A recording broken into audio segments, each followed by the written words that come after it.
Hello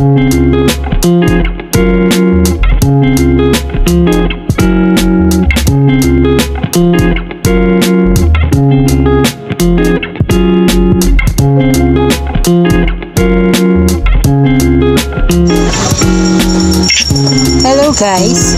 Happy life!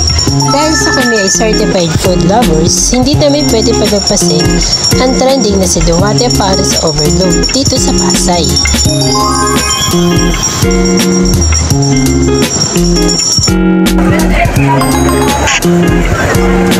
Makikitang maraming tao at mahaba ang pila.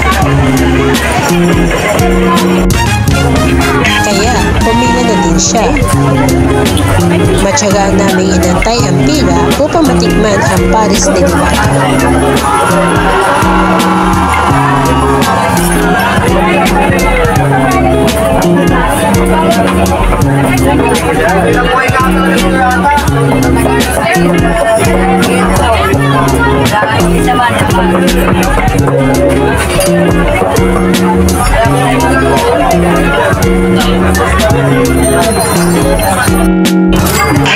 Ito na nga ang pinaka-inaantay namin na Diwata Paris Overload at Seek and Joy ni Diwata.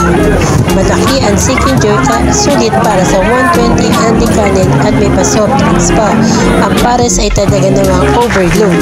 Ang hotdog namin, sulit at masarap ang Diwata Paris Overload kaya pabalik kami dito.